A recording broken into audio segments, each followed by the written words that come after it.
Hei, kjære lytter, og tusen takk for at du hører på Henrik Beckheim podcast. Denne podden er folkefinansiert, og om du har lyst til å støtte arbeidet med denne podden videre, så kan du vippse et valgfritt beløp til vipsnummer 82 32 78. Jeg setter stor pris på enhver støtte du har lyst til å gi. Tusen takk. So, Yoni, thank you so much for coming here to my podcast. Thank you for having me. My pleasure. It's good to see you. I was at your event yesterday where you spoke at Jung's down in Oslo Center about your experiences because you're a survivor from October 7th. And it was really powerful to hear your words, and you had pictures and videos of being there at the scene. And this is, I think, the first time here in Norway that we have a survivor from October 7th. I want to thank you for spreading the word and using your voice to travel around and talking about this. Definitely. Surviving October 7th, the Nova massacre, it's definitely not a pleasant experience, but I feel it's the right thing to share it with people who want to know what happened. It's the minimum I can do, and it's also part of my healing process to keep sharing it and impacting by the personal story.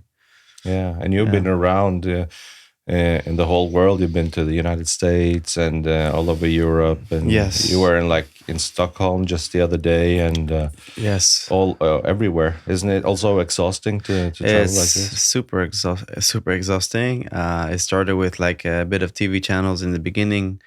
And then like it spread around the world with all kinds of news channels like Fox, MSNBC, Sky News, and then it became like more of like people inviting me to different countries. So like America, United States, I was there like for 4 times, going to US campuses like Harvard, MIT, Yale, Princeton campuses with all kinds of students, which I was sure a lot of them are quite smart. And after I saw their protest, something changed in that belief. And I also went to Congress in DC, speaking to Democrats, representatives, to talk about what happened October 7th and talk about what is the real situation in the Middle East, a bit of geopolitics, without getting into politics. It was kind of an interesting experience, also in Europe and Spain and Italy.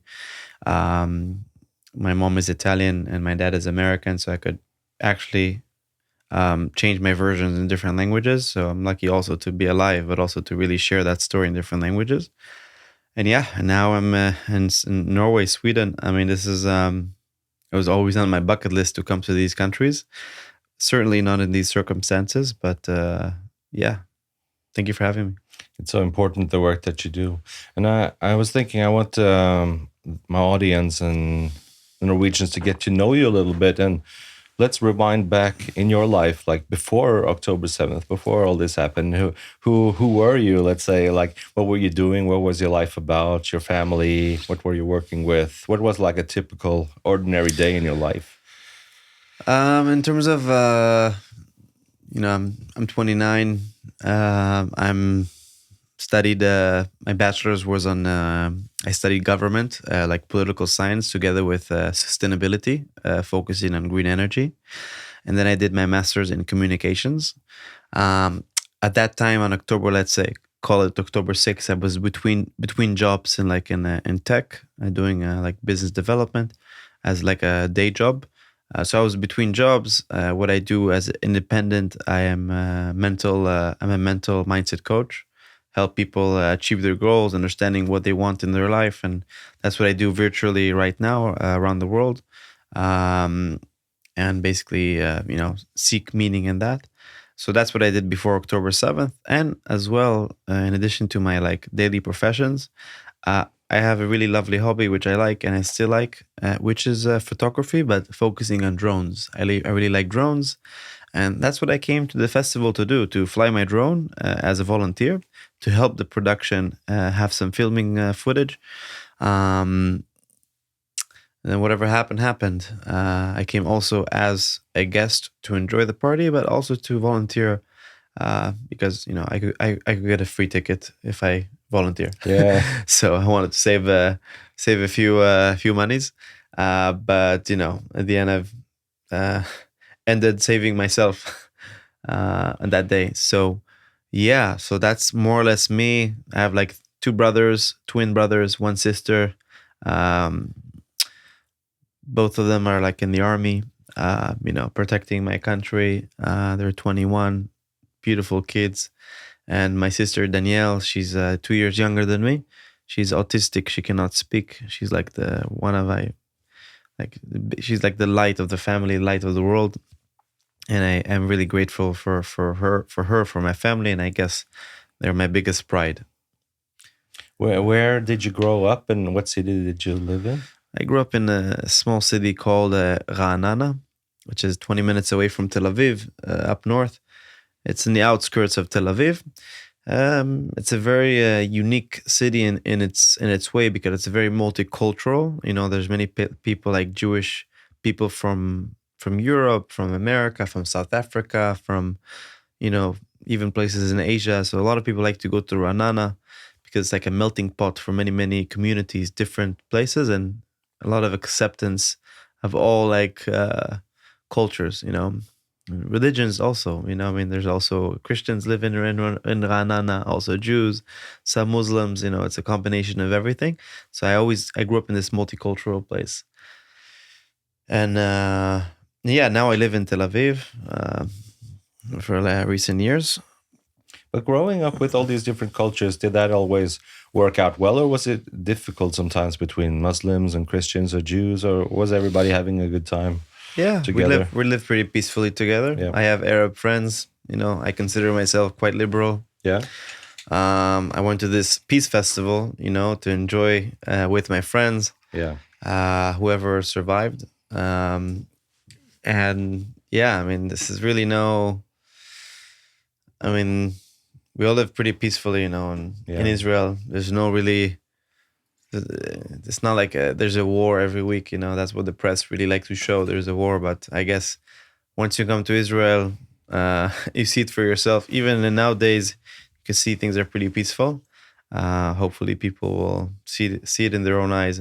Like you, I think you visited Israel last year, this year. So I haven't visited yet. I haven't been there yet, so I really want to go. Oh, so I welcome you to come and I would love to have go. hummus with me, and I would love to. I'll take you also to maybe the West Bank if you want. I would love to see both sides and see how does living in Israel look like. That would be amazing, because I've heard so many stories about Israel now, and how everybody is telling me like when you go there, it'll be such a life-changing event almost, because it's such a special place, and you also find a certain peace in your heart going there. And no, it's so interesting to hear you talk about this, because just the fact that we see on news media and television that like Israel is almost synonymous with war and fighting and conflict. Like the Palestinian-Israel conflict is like the paramount conflict of all, the mother of all conflicts almost, right? So, but it's interesting to hear that actually in practice, in the neighborhood, you can live peacefully, like Arabs, Muslims, Jews, Christians, everybody in the close community can live peacefully together. Definitely. No, we all want to live in peace at the end. We have no interest to be in conflict with one another. I guess it's all of us goals. Our goal is to live so peacefully, hopefully like Norway's standards. Yeah. But the situation is that Israel is surrounded by a lot of enemies, a lot of people who do not want our presence there for their own reasons. And we have to do everything to protect ourselves as the only democratic state in the Middle East, the only Jewish state in the world. And we're doing everything we can, and we will stay there forever, as much as we've been in the land of Israel for more than 2,000 years, 3,000 years. And it's not always easy, but this is our reality. Yep. Yeah.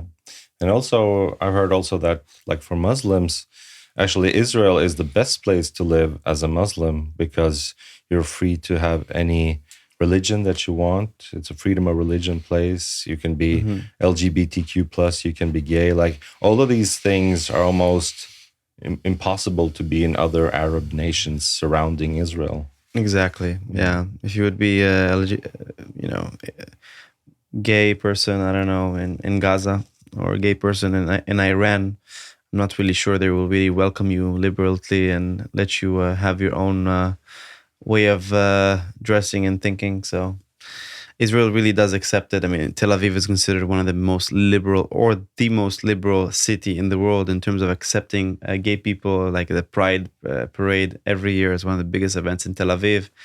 Huge diversity, pluralism, you know, different cultures. Tel Aviv is so vibrant. In general, in Israel, that's really the vibe. You know, accepting everyone to whoever they are. Arabs in Israel live quite well. I mean, um, they have like rights, they have driving license. You know, they get basically every rights that also Israeli gets. They're no different. Um, yeah, and that's what they want for their lives. You know. Also, the Arabs, trust me, they want peace as we want peace. Some of us live together in the same neighborhood, some don't. Each one with his own, I guess, kind of way of life. What do you think when people, because here in Norway, people scream and demonizing Israel all the time, saying that Israel is an apartheid state? Like, what is your reaction when you hear people say those kinds of things? Usually, the people say apartheid state is people that are very arrogant. They don't know. It's just people that probably haven't been to Israel even one time in their life. People that probably consume their news either on some very biased news, or they just watch on TikTok for like 7 seconds reels of anti-Israel, and they think they know everything about hundreds of years of conflict. So that's really sad, but you know, that's the reality, and I'm not sure we can really change that. We cannot expect ourselves to change these people. And you know, I kind of understand them because they're surrounded by all this biased news and consuming the media. So that's what they hear and that's what they see, and it's a matter of like being part of something. You know, the people that say Israel is doing genocide and it's an apartheid country, they're sure they're doing the right thing. They're sure they're part of a bigger meaning. You know, it's like climate change. Like I always say, and all these movements for climate change now, you don't see them a lot because now Israel's on the news, and you know, no Jews, no news, right? So now it's really on the topic. So they feel they're doing the right thing. They feel it's like they want to be like social activists. You know, there's something that you know, there's this very known journalist, not Jewish journalist, named Douglas Murray. Yeah. I spoke with him. We spoke together at some fundraiser event, and one of the things that he really said that really inspired me, and I mean, I really saw it. I saw the world a bit different. You know, he said that 21st century at the end there's something changed in the society, that everyone kind of a lot of people want to be like social activists. They want to be part of a bigger meaning. You know, they want to do the right thing, and some people see like climate change and being part of that, like Greta, you know, from Sweden. I guess she's from Sweden, right? Yeah. And you know, fighting for that, and I, you know, I respect that, and I think it's a really great thing. And now the thing with being anti-Israel and fighting for Palestinian rights seems to be like the next right thing to do. Even if they don't know all the facts, they feel inside that it's the right thing to do as a social activism. But in fact, a lot of them don't even know what they're talking about. I mean, if I go to America, you know, after all the October 7th, I went to speak there, and I saw people on the streets, and I see this guy, for example, you know, in DC, some homeless neo-Nazi guy, you know, with a cross and everything, saying that October 7th never happened.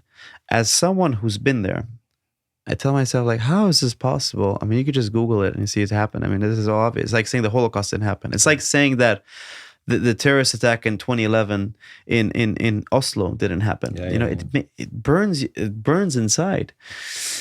And I go to these people and I ask them, do you know what happened October 7th? Do you know where Israel is on the map? Have you been to Israel? Never. No, they don't know any of these answers. They shout on the street, to the river, to the sea, Palestine will be free. What does that mean? Well, this basically means eradicating Israel. Okay. No problem. Okay, you want to delete Israel from the map? That probably means deleting 10 million people from the map, basically executing them. Another Holocaust? Yeah, and I wanted to ask him also another very simple question. Like, I just spoke to a person. Like, when you say to the river, to the sea, please tell me which river do you mean and which sea? A lot of people just look at the sky and it's like, well, you know what? I'll get back to you on that, and they didn't know what to tell me. And that's where I understood that we're in big trouble. People are protesting and spreading hate without knowing what they're protesting about. And it's just this radicalism, which is a small percentage of that radicalism, that is what is shown on the media. And I don't think these opinions are what all the people think. It's just what looks nice on the media, and that's why it's most famous. But that's what people want to go follow. They want to follow the charisma. They want to follow the radicalism. Hitler in World War II, before he went into power, I think in 1933, the Nazi Party wasn't the biggest party in the beginning, but it was very, very dominant and very, very loud. And he had extremist, radicalist ideas, and people relate to that. People relate to power.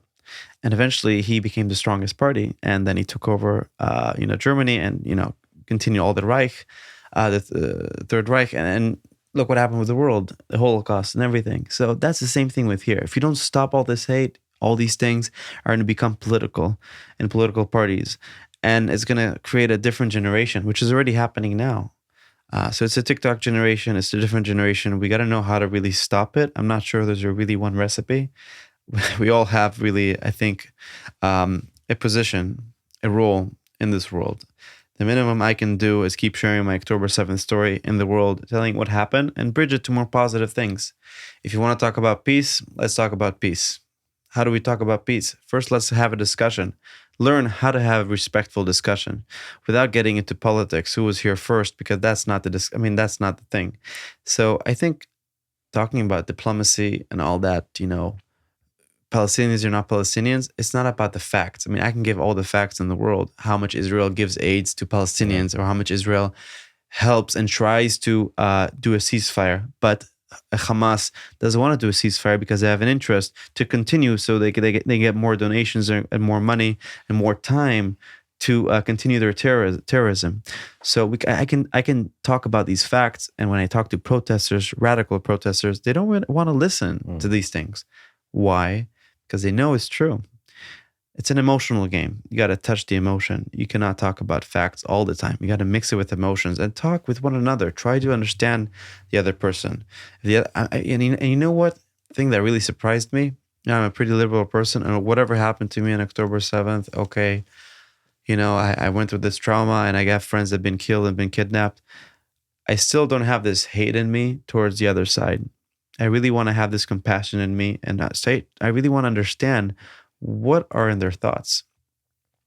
And hopefully we can get to that stage, There's a lot of work that needs to be done. And it's a misinformation war. It's Definitely. a misinformation war.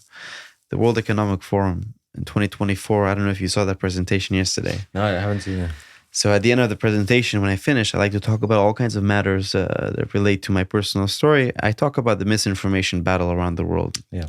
The World Economic Forum had this report in 2024, this year, about the biggest threats that basically threat humanity. Number 2 threat after climate change is misinformation. Misinformation is misleading people. And that's what's happening also in Norway, which is very biased, right? With AI, trust me, it's going to be even more dangerous than climate change. With the algorithms improving, with TikTok and whatever social media there is, it's just fueling the algorithm. It's fueling all the hate, and people are just surrounded by hate all the time, and this creates all this chaos and polarization in the society. And it's always easy to blame one side, which is in this case Israel. And you know what? I'm just worried about the next generation, what's going to happen in the future. Because when I went to Harvard and Yale, all these prestige campuses, and I see people, asking to Israel to be deleted from the map, and all these yelling intifada on the streets, which is complete terrorism. I wonder if these people are going to be the same ones that are going to be in Congress and Senate in the future, making decisions very important, foreign policy decisions. And that's what I'm a bit worried about, even a bit more. So we, as young people, I wish this can change. But misinformation, it's sick, and it's not only about misleading and doing fake news. It's also about hiding Yeah. a lot of the facts. Yeah. Not just sin by commission, but also sin by omission, by what you're not saying, right? Yeah. And I remember you talking about this in your speech last night now, and how important it is. And I just also want to comment on what you said about people like Greta Thunberg and everybody is having this activism. I feel like it's also a case of lack of meaning in people's lives, right? So there's a vacuum there. So they have to try to find something. Okay, what's like a big cause that I can be a part of? Like, yeah, Israel, down with Israel, like demonize Israel and be an activist for Palestine. And they don't really know about the facts on the ground. They don't know the history. They just feel like that's like a case that I can support because then I find some kind of virtual kind of sense of meaning somehow, I guess, to fill that vacuum. But I really want to get into your story and what you experience because it's important. And I want to get a sense of like the weekends for your part. What did you usually do on your weekends, like in Israel? Like, did you usually like go to the beach and go to parties? What was like a usual weekend for you before the October 7th? The usual weekend? Yeah. I like to stay with my family, a very family-oriented person. Stay with my girlfriend, see some friends, fly my drone, crash my drone. Yeah. It's what I would like to do. Travel, doing retreats, meditation. I'm really into the mindfulness, wellness, I would say, wellness world. I read a lot of books. I love books, but it have to do with like self-development, like, behavioral psychology. Daniel Kahneman, Thinking Fast and Slow, like, that's one example, or all kinds of other books, podcasts. Yeah. I mean, did you usually go to like festivals like this? For the last few years, I've been. Yeah, when I understood I can get a free ticket just from filming, so why not? Let's just use that talent to somewhere good. Yeah. So so I went to these. I mean, I started with one festival, and it's addicting because it's not the music; it's more about the people that go to these festivals. Like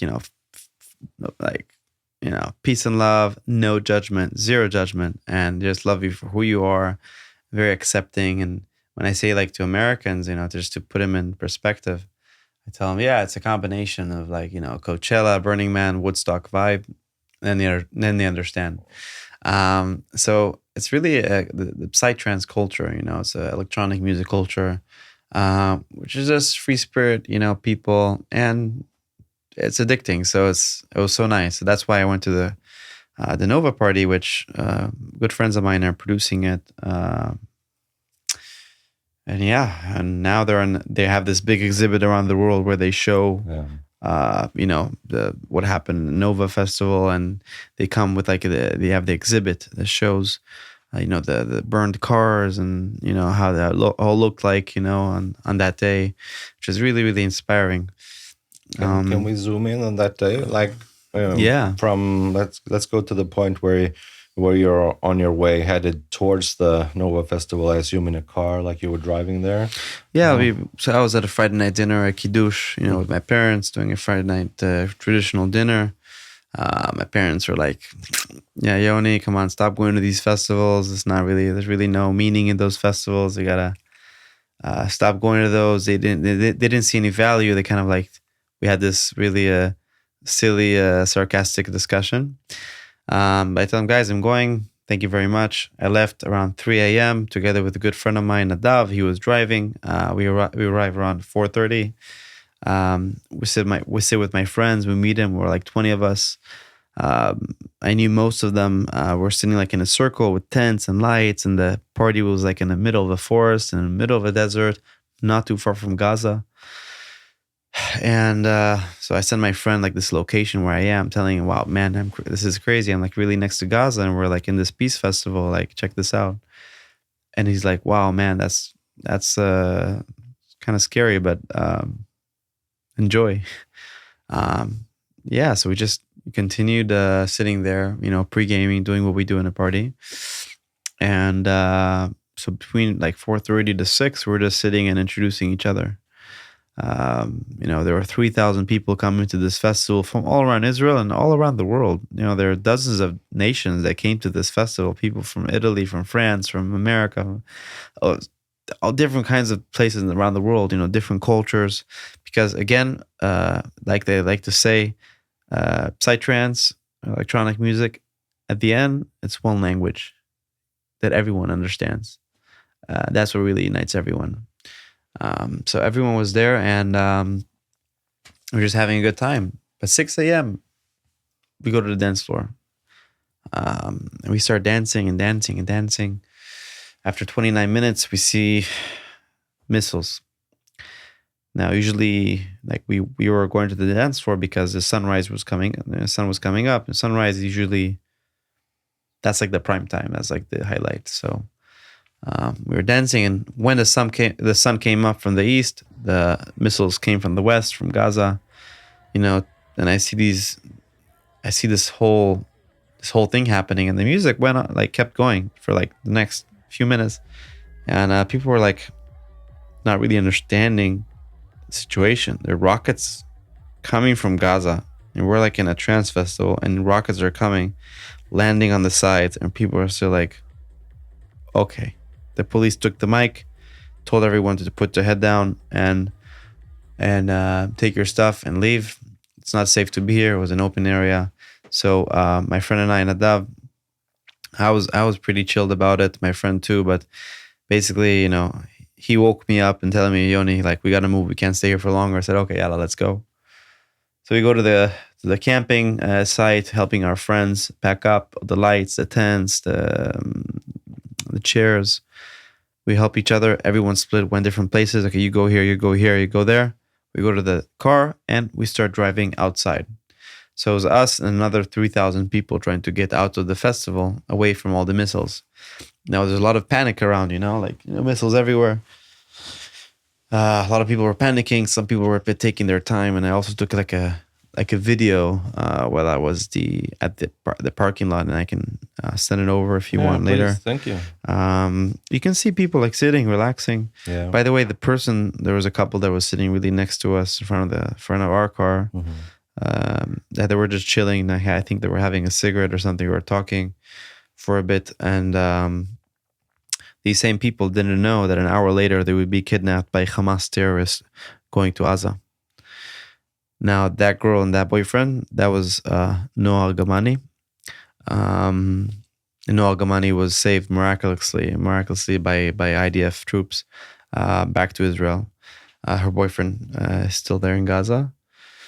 And so we were in a parking lot. We're waiting in the car, waiting and waiting. There's so much traffic. It was jammed. We decided to take the other route.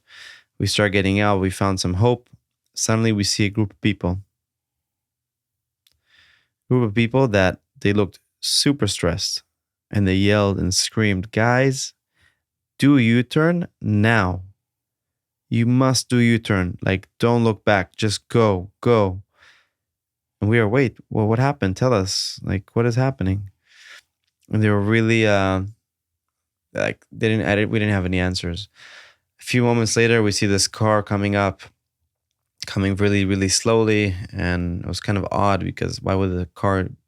I mean, I don't know. Something was really, really wrong. So we come closer to the car. We see a woman in the car in the driver's seat, trying to stop the car. So I don't know why it was very difficult for her to stop the car. So we went closer and we opened the door for her, and we see she was injured on her left knee.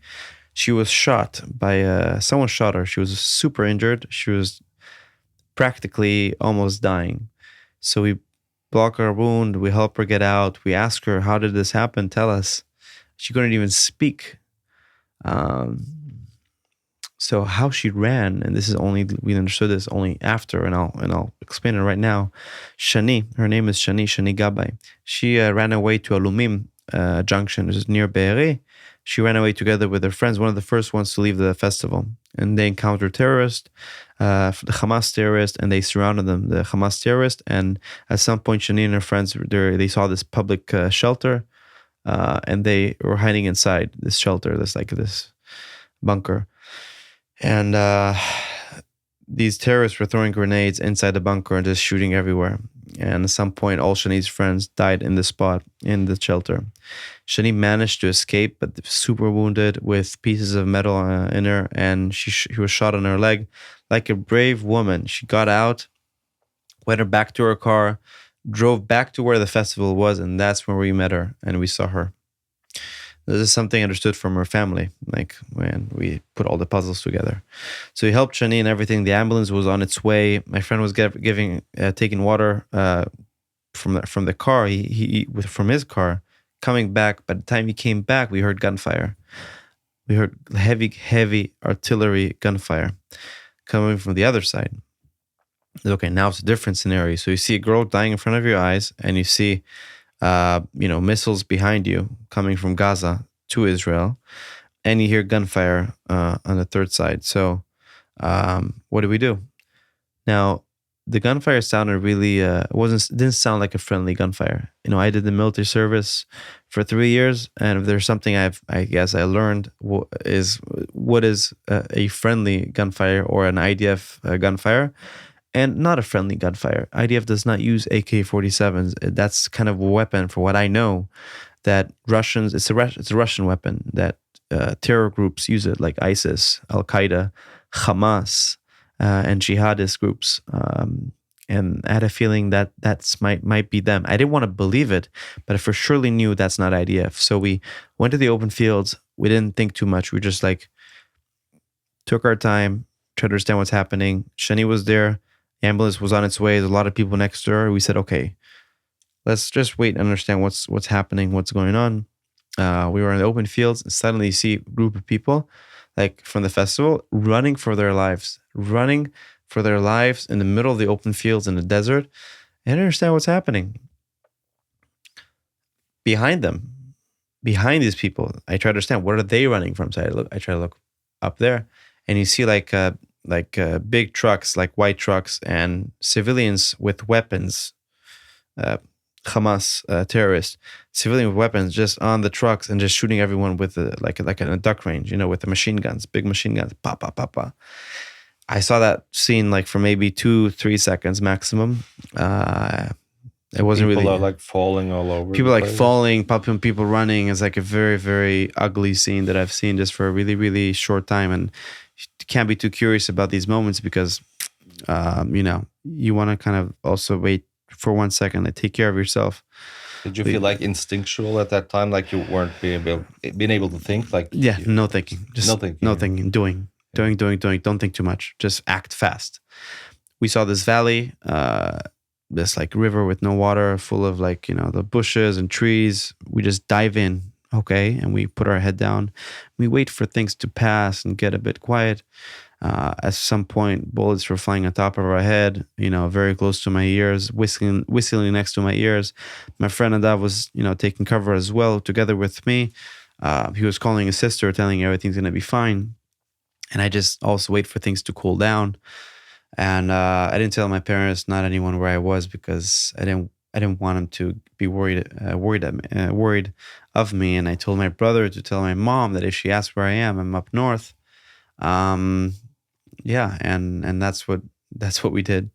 You don't want a Jewish mother to be worried. That's only a mother can really understand that feeling. And I don't wish it for anyone. So I thought it's better maybe not to say, So we're heading that river. They're shooting at us, and the shooting became stronger and stronger. The sound and everything. And now I still have these flashbacks, and I can still hear the sound of the bullets flying next to my ears. Sometimes, in some moments, depends what really triggers me. So I open my maps on my phone. Luckily, one of my passions is geography and maps. I like to know where I am, to know each place, locations. So I look what's around me just out of curiosity. Where can we run to? Where can we go to be safe? All kinds of villages, I don't know, Sderot, Ofakim. There was this one village though called Patish, very small village. But when I did the distance, it was quite far, more than 17 kilometers. But walking, that was aerial distance, but walking distance was more than 24 kilometers. So I said, my instinct said, okay, let's go there. There were also other people, a few dozen people going that direction anyways. I said, okay, let's join them and just keep walking. Were Who you knows? thinking like farther away from Gaza area as Farther as possible? possible from Yeah. Gaza, farther from the missiles. Yeah. Get away. We don't have to understand exactly where we're going, but let's have a general direction. Um, there's this one moment which my friend Adav he reminded me of this moment where I told him that I'm so sorry that I brought you here. Like, you don't deserve this. And he told me that it's all fine, and I'll thank you once we get out alive. And we hugged each other, and we were with this big hope that we're gonna survive this. So we kept walking in the open fields and walking in the middle of the desert, middle of the open fields, and we see behind us smoke, heavy smoke, white smoke, and I have videos of it, everything, and I'll show you. And I can't stop asking myself, what the hell is going on? What is that? Like a World War vibe, World War feeling. Not that I went through like any war, but for what I see on TV, quite similar. And bombings and everything. And everything's coming from Gaza, like artillery coming from everything. And I don't know who's who, where's.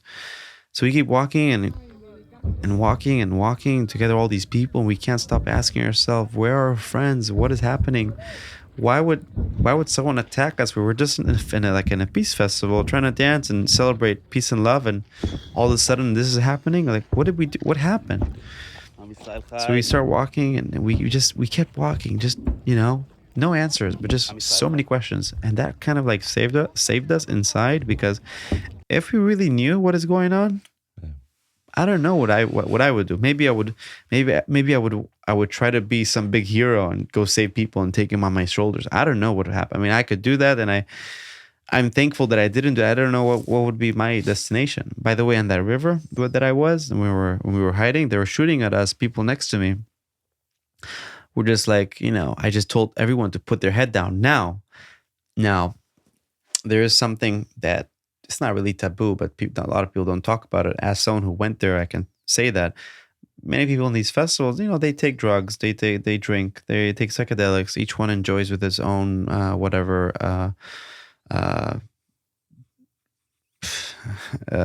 drugs, and some people are not really aware of the situation, and some people are, and it was very hard to focus everyone on the situation. So I really don't know what went on with these people. What was their destination. I didn't personally know them as well, but I try not to think about that. Just because you yourself, were you kind of sober during this? Or, yeah, sober, and I was super tired. Like, I didn't drink, no water, no food, none of us. Yeah, we're like super, like so exhausted from this. We kept walking and walking. It was already 9 a.m. and then 10 a.m. and then 11 a.m. hour after hour, and it's hot. Super hot. It's Israel. It's like we're in the Middle East. It's not Norway in October. Like 35, 40 degrees or something? Yeah, very hot, almost fainting. And we are on the verge of fainting. And, if you faint there are two options.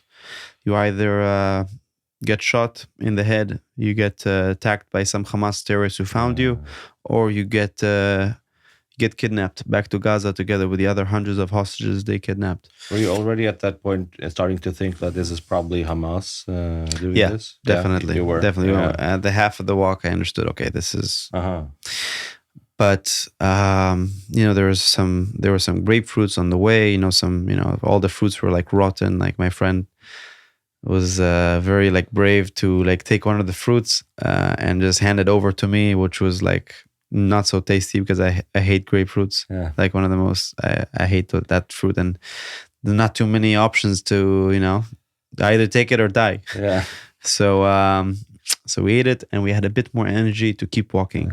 Eventually, we all walked for almost 5 hours. Almost 5 hours in the heat with no food and no water, not understanding where the hell we're walking, what is happening back there. The people, the citizens from Patish, from that village, they came to help us out, and we were saved. They came with their private cars. They brought us in the Jewish in the community to to relax, charge our phones, tell our relatives that we're okay. In the meantime, people are in the back there fighting for their life, and but when it hit me the most is when we arrived to Patish. Ask me why. Why? We arrived to this community center. We were like 100 of us there. And each one, like, we're not the only survivors. There were other survivors. And you wanted to hear, what did each one see? So, some people were telling me that they saw their friends being killed in front of their eyes, being shot in the head in front of his eyes. And he managed to escape. And he felt this, like, this hard feelings, like, how could this happen? This one girl telling me that she saw her friends being raped in front of her eyes. There's one person hiding in the bushes, silent. If he made any noise, he would be shot in the head by some Hamas terrorist. He saw also friends being like raped in front of her eyes while he can't do anything. He can't do anything to not only to protect himself, to also protect his loved ones. So things that I've heard from other people that seen different things got me to conclude. I mean, I was in shock. Like, they've described me things that I know that things that you don't see in ISIS videos on YouTube, like sick things. I mean, how could someone do such a thing? Even if you're like, whatever your religion is, wherever you're from, I mean, it's inhuman. I didn't want to believe that. I thought maybe they're drugged, maybe they took some drugs. I don't know, maybe they're not hallucinating. I wanted to like delete that memory. Around 5-6 p.m., I arrived home to see my family.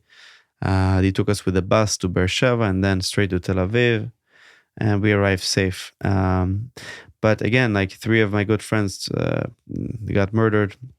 Do you know where and what happened to them? Did Yeah, they take like a different route than they you? took it. Each one took a different route. Like one stayed there and thought everything's gonna be okay. One managed to escape, with the car, and then they found the car and they started shooting the car. He managed to escape, hide in the bush. And then when he was hiding in the bush, the terrorists didn't see him. But later on, he interacted with the terrorists and they shot him in the head and made sure he's dead. But he did save himself in the beginning. Now, there's one girl, Shani, the one I spoke about before. What happened to her? A lot of people ask me, like, what happened to that girl you saw before? So Shani was missing for like 47 days. They were sure maybe she was kidnapped. What happened was that they found a piece of her necklace.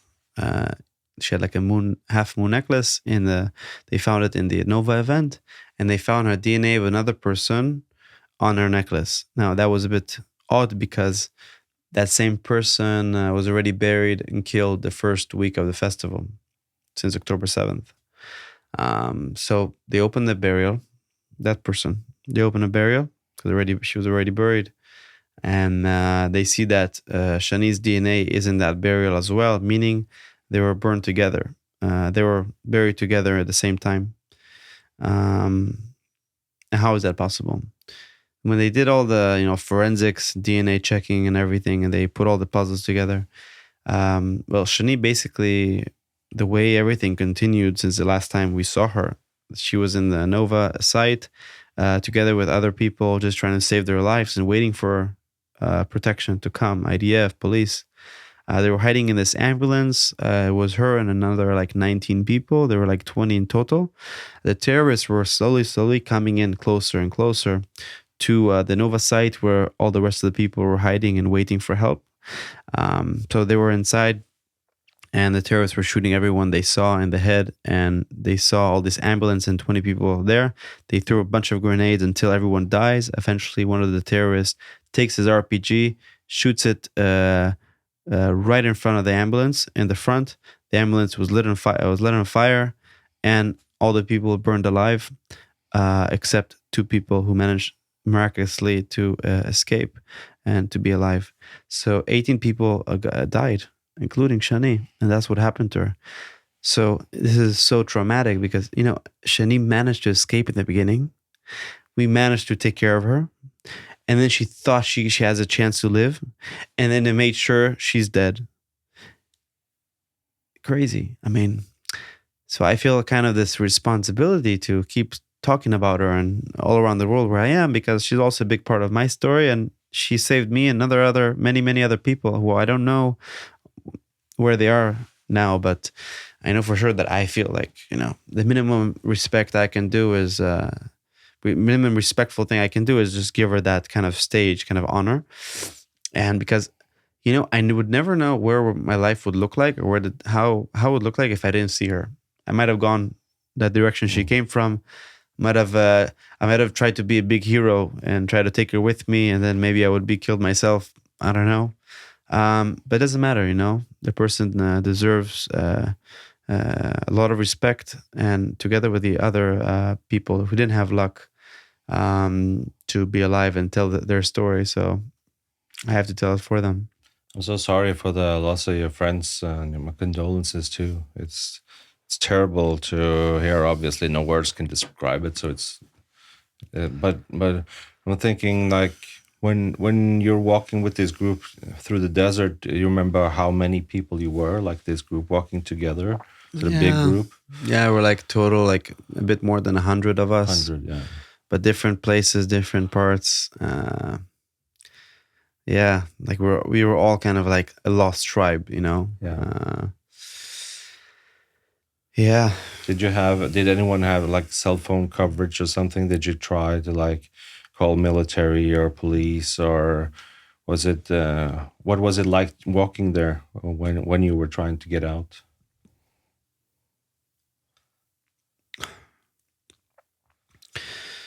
When we were trying to get out of like the Nova Festival. Yeah. It's kind of hard, because everything was blocked, and the cars were stuck. So Yeah. We couldn't really drive in the open fields because it wasn't like a street. It's kind of hard, we had to do everything by foot. We left our car there, and now the car is like, total lost, and I have the picture of the car after. And it's crazy, like you never know what happened to the other people who waited also for too long, because the people that went out first were killed on the spot. The people that left last were killed on the spot because terrorists came eventually. And the people that are kind of in the middle that saw this happening from one side and felt that it's not a good sign to stay there, left, and were lucky to hide in that river, and were lucky to keep walking away from that, So you couldn't hurry too much. On the other hand, you couldn't take your time too much. So it's really a matter of, timing, where you are and which time. Did you see any police or IDF or somebody trying to fight against the Hamas forces? No, I saw the security guards from the party. I didn't see any. I saw police, they were in the party, but, just for a short time. Yeah. Because I heard that Hamas was also in their planning, like they were attacking the local police stations so that the police wouldn't be able to defend people that they thought about everything. Yeah. They attacked police stations in Sderot, and they attacked whoever they saw.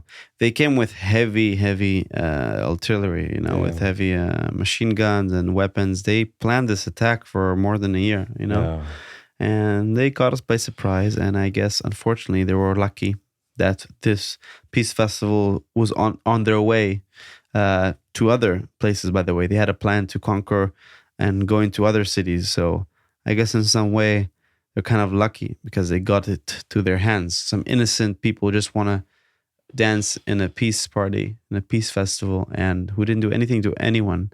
And I guess these kind of people, the people that were in the festival, blocked them from entering even deeper to Israel. Maybe might have done more damage. I don't know.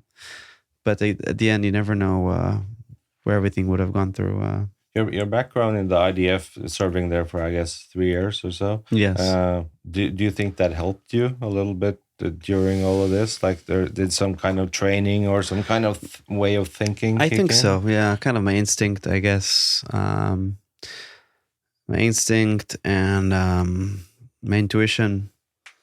Again, at the end, intuition is kind of like a combination of life experience, a bit of subconscious, a bit of everything. So I guess intuition was kind of like, it helped me, serving the IDF for self-defense. Yeah, helped my decision making. And I'm usually a person that takes me a long time to decide something. So I don't know, I was pretty in shock that I've managed to act fast. In this kind of situation, in the state that you were in, do you feel like I know it's probably difficult to remember, but do you feel like you were in a state of fear for your life, or did it go the other way? Like you were calm and kind of clear thinking, like I have to do this, I have to do this, like just instinctual, like you weren't feeling anything, or did you have this all-encompassing fear through you? Do you remember what kind of state you were in? If I was in fear, I was more stressed, more Hmm. stressed at not knowing what exactly is happening. So it was a very, it was a stressful moment for everyone. Yeah. Doesn't matter who, like, whatever your background, doesn't matter how strong you are as a person.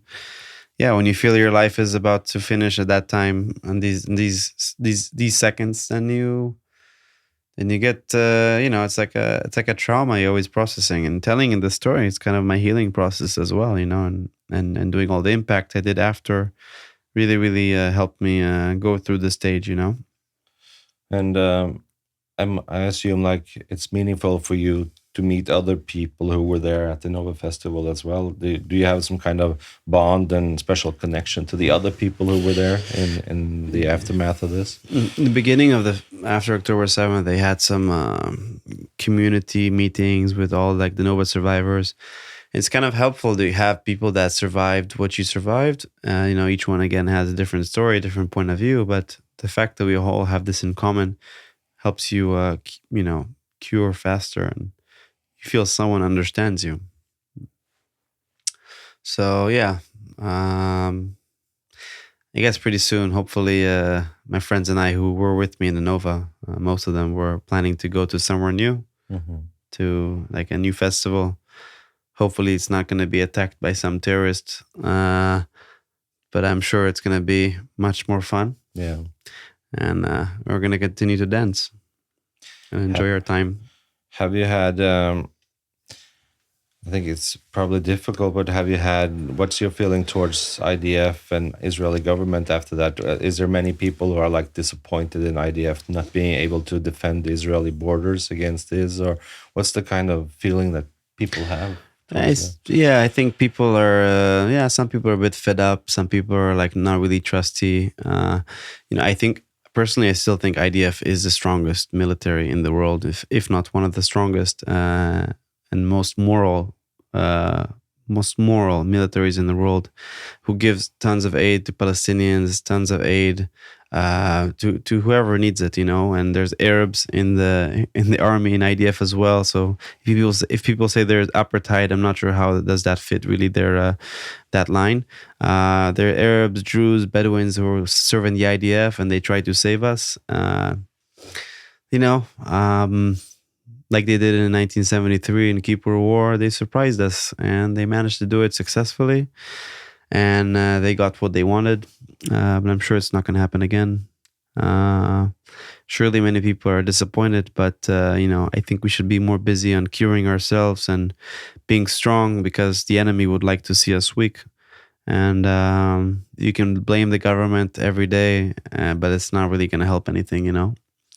I guess there should be many, many changes. But I'm not really strong in politics, or I don't think I have the authority to think who deserves or not deserves to lead. I trust the government, and I trust everything that will be okay. It will take time. It's a matter of priorities at the end. Yeah, but right now we have bigger problems we have to really face: the misinformation war, the Yeah. anti-Semitism, anti-Zionism around the world. I mean, it's crazy. I mean, just because what happened, like Israel was attacked on October 7th, and we didn't want this attack on us. And Israel is being attacked by being attacked. It's the only country that's been attacked by being attacked. I mean, it's crazy. I mean, what did we do? We didn't ask for this. This is like 10 times like what happened in 2011 in Oslo. Imagine this happening 10 times more. I mean, this is crazy magnitude. There's no one in Israel who didn't, I think, lose someone who he knows, or someone that I mean, it's such a small country. Israel is the only Jewish country in the world. It's the only democratic country in the Middle East. I mean, it's such a small family. And That's why it's a obviously, tragedy, for the nation. But we're gonna move on. Time will do its thing, but there's still a lot of job we have to do. And obviously, you have to get rid of Hamas. You can't have that kind of organization as a neighbor. No, definitely not. And that is what, like, the world, like especially Norway, is almost attacking you for trying to get rid of a terror organization that did this to you. Yeah, That's what's so absurd. Like, I'm people should see Hamas like ISIS, And in 2014, I think it was like the whole Western civilization agreed to, we have to go out and defeat ISIS. We can't have ISIS no more, and they did that. And people should view Hamas as the same thing.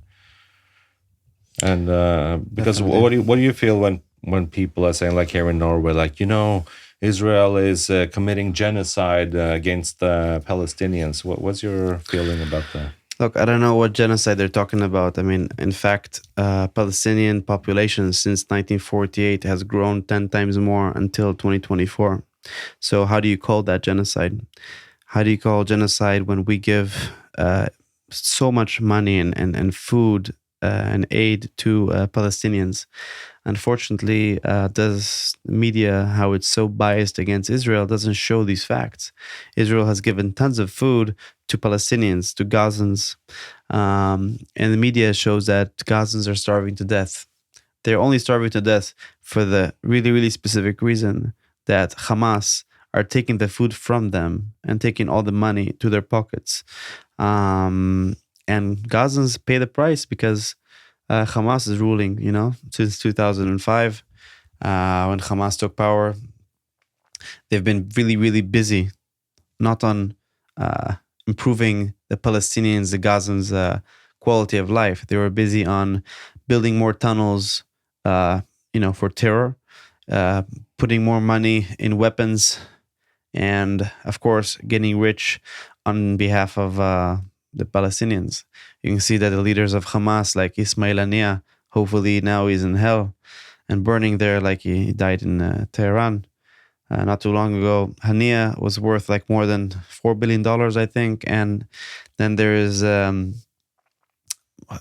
Mashal, he's also a multi-billionaire.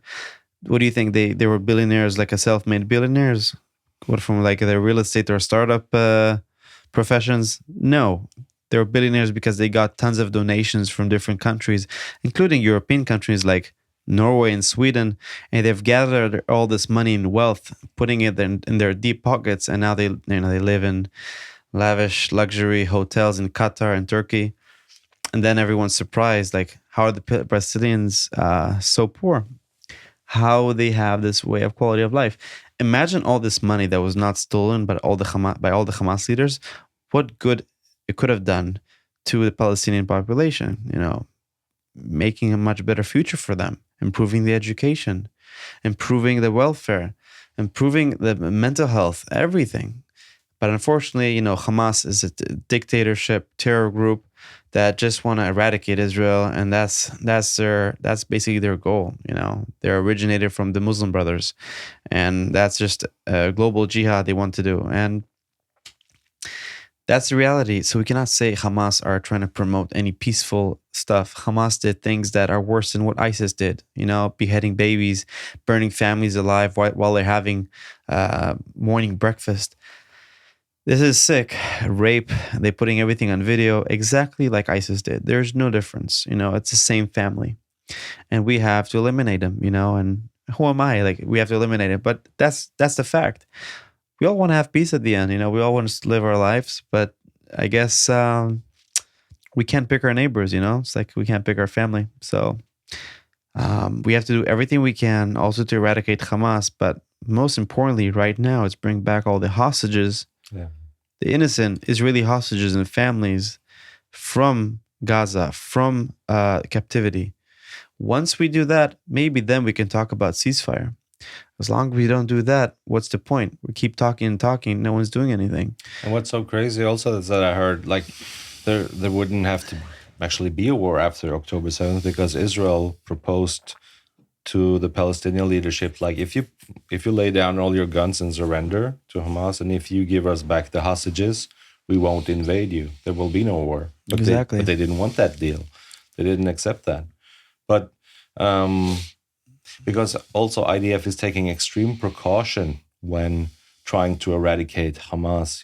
They're knocking on roofs before they're dropping bombs. They're letting everybody in the area know with these newsletters that we're going to bomb this area in like 24 or 48 hours or whatever it is. Like extreme precaution not to hit civilians. Exactly. And yet the whole Western society, especially Norway, is demonizing Israel for like being genocidal, which is just insane. They're just trying to get rid of Hamas specifically. Exactly. But also, do you find, is it also where difficult? Hamas is hiding as well? Yeah, where hospitals. Where does Hamas hide usually? Because they're cowards. Yeah. They hide in hospitals, in schools, in mosques, in places where they know that the IDF, as a moral army, does not want to attack these places, does not want to do that. And they do that because they know we're not going to attack that.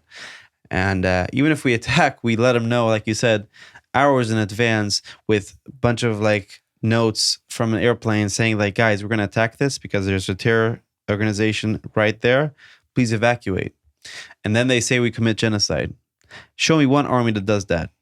If Sweden now shot hundreds of missiles to Norway, do you think Norway would send some letters to Sweden? Hey guys, we're gonna attack you, so you guys better like find some shelter. That's not gonna happen. Okay. Same thing like United States. If Mexico would have shot tons of missiles and built tunnels, which I'm sure they have tunnels underneath to going to the U.S., how would the U.S. Really? What would they do? In World War II, Japan attacked Hawaii. Pearl Harbor and everything. What did the United States do eventually? They dropped 2 atomic bombs, Hiroshima and Nagasaki. We can be a lot more aggressive, if we want to, but we're not being aggressive. We're always careful not to hit any more casualties. We don't want to hit casualties. We just want to cut Hamas off from the Gaza Strip so we can have a better future. And that's what the news. They don't show these parts. They don't show these parts, and that's really frustrating. And that's why people are so biased. And I don't blame them, because that's what the news is always consuming, and it's an interest, for them. As long as they have people on one side of the map, they're continuing their agenda. They're pushing their publications. They're pushing their all their TV ads. It's all about money at the end, But is it also difficult, like on October 7th, is it also difficult to draw a hard line between these are Hamas fighters and these are like civilians? Because I know that there were a lot of civilians also participating in 7th of October who were happy when they came back with the bodies of different Israeli people and like chanting in the streets like, Yeah, Is it a difficult line to draw? It's a good point. Look, I'm very careful what I'm about to say, but let's just say a lot of the Gazans who came in to Israel on October 7th, I wouldn't say all of them are angels. Not all of them are like so innocent. A lot of them, together with Hamas operators, I really don't know too much of the difference. At the end, it's a terrorist. They came in. A lot of the Gazans, not everyone, but a lot of them, like thousands of them, came from Gaza when they heard the gate is open. They ran inside, took all this stuff they got from their home, like guns, knives, axes, everything. And they killed whatever they saw. They stole whatever they saw. One, you can see like a very famous, there was a very famous phone call of some Palestinian person chopped the head off for one of the Jewish people, one of the Israelis. And he called his mother telling her, "Mom, I'm a shaheed. I killed a Jew. Are you proud of me? I did it." And they beheaded babies on this. I mean, this is crazy. It's sick. And I'm talking about like Gazans, I mean, these people, they're educated since they're very, very little that Israel is their enemy, that Israel is the bad person, and Israel is the conqueror. And they're educated to hate and kill. The IDF found neo-Nazi, the Mein Kampf of Hitler inside Gaza. They found the portrait of, the Al-Qaeda leader, Osama bin Laden in some of the homes. That's their education. That's where they're fed. So all that information in their head. Imagine how it programs their mind, that is translated to actions. It's translated to terrorism. So I can blame them on a lot of things, but I also can't blame how these actions at the end are being translated. I mean, it's crazy. It's sick. Gazans participated, but Hamas. You couldn't really distinguish who's which. So I wouldn't say all of them are really big angels, but again, there's not really not both sides are 100%. I gotta also be very, very realistic. There are casualties that get hurt, and that's what happens in wars.